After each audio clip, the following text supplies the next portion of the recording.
Pakistani drone حملے میں 4 سرمچار شہید ہوئے ہیں۔ یہ خبر آئی ہے، اسی خبر پر آج بات کریں گے۔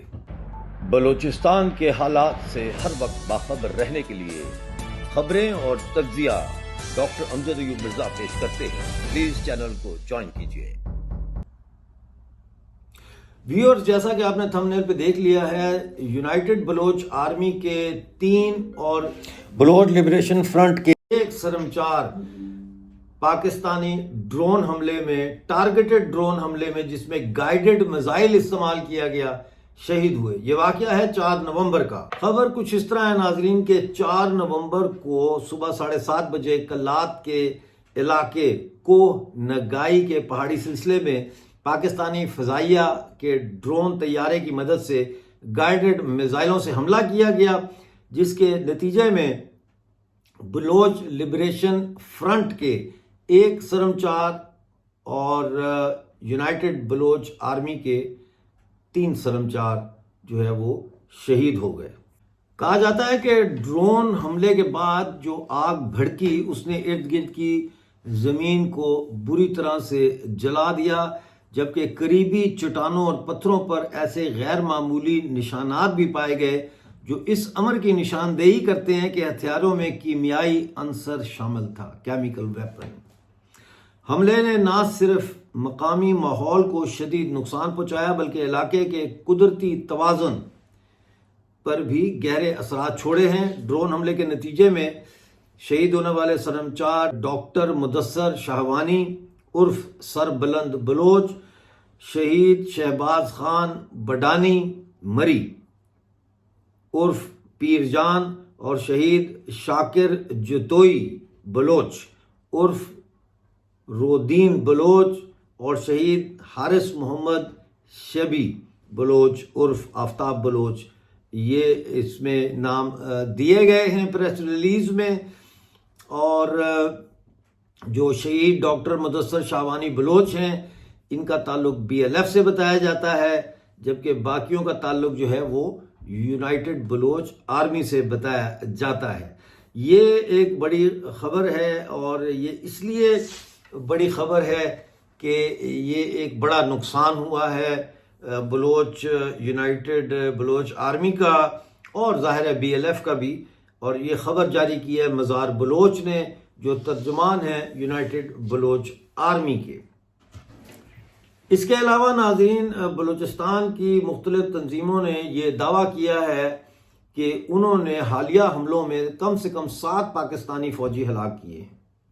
بلوچ لبریشن فرنٹ نے یہ کہا ہے کہ 14 اور 18 نومبر کے درمیان کیچ، مند، شپچار اور بلیدہ میں جو حملے انہوں نے کیے ہیں، ان میں 7 پاکستانی فوجی انہوں نے ہلاک کیے ہیں۔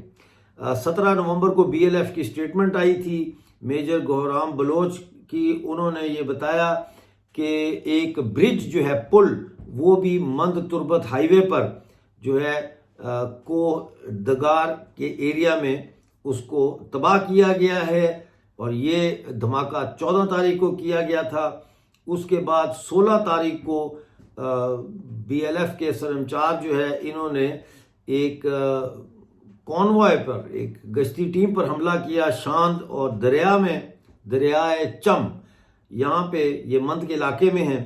دونوں موقع پر ہی ہلاک ہو گئے تھے، اور تھوڑی ہی دور انہوں نے 2 اور فوجیوں کو گولی ماری اور زخمی کیا۔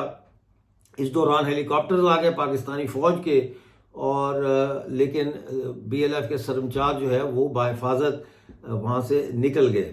تو یہ تفصیلات انہوں نے دی ہیں کافی ڈیٹیل میں۔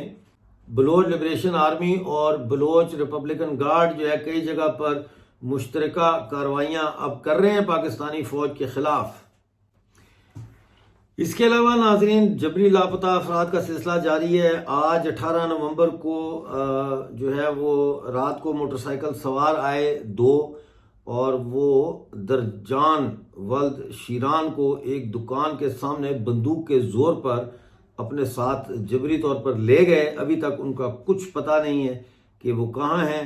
یہ تمب کے علاقے ملک آباد کا واقعہ ہے۔ اسی طرح سے پسنی کے ذرائع سے خبر ملی ہے کہ گزشتہ رات پاکستانی فورسز اور مقامی ڈیتھ اسکواڈ والوں نے وارڈ نمبر 1 کلانچی محلہ پسنی میں 2 بھائیوں کو اغوا کیا ہے اور اب تک ان کا کچھ پتہ نہیں ہے کہ وہ کہاں ہیں۔ ان دونوں کی شناخت دوشمبے ولد فقیر محمد اور میاں داد ولد فقیر محمد کے نام سے ہوئی ہے۔ ان کے لیے آواز اٹھانے کی اپیل کی ہے ان کے گھر والوں نے۔ اس کے علاوہ ناظرین، کوئٹہ میں بلوچ ریپبلکن گارڈز نے جو ہے وہ ایک حملہ کیا ہے کوئٹہ میں اسپنی روڈ پر، اور وہاں پر پاکستانی فوج کے اہلکاروں پر دستی بم پھینکا ہے، جس سے وہاں جانی اور مالی نقصان کی اطلاع ہے۔ یہ خبر جاری کی ہے BRG کے ترجمان دوستین بلوچ نے۔ یہ کچھ خبریں تھیں جو میں آپ کے ساتھ شیئر کرنا چاہ رہا تھا۔ ناظرین، بلوچستان کے اندر لڑائی بہت تیز ہو گئی ہے، جیسا میں پچھلے پروگراموں میں بھی بتا چکا ہوں کہ BLF اور UBA یا BLF اور ریپبلکن گارڈ جو ہے یا ریپبلکن آرمی، مختلف گروپس آپس میں اب مل کے کارروائیاں کر رہے ہیں پاکستانی فوج کے خلاف، اور کافی عرصے کے بعد یہ پہلا واقعہ ہے جس میں 4 نومبر کو یہ 4 سرمچار جو ہے یہ شہید ہو گئے۔ جیسے ہی کوئی اور اپڈیٹ آئے گی لے کے آپ کی خدمت میں حاضر ہوں گا۔ پلیز چینل کو جوائن کریں، سبسکرائب کریں، ویڈیو کو لائک اور شیئر کریں۔ ملتے ہیں اگلے پروگرام میں، اس وقت تک کے لیے اپنا بہت سارا خیال رکھیں اور مجھے اجازت دیں۔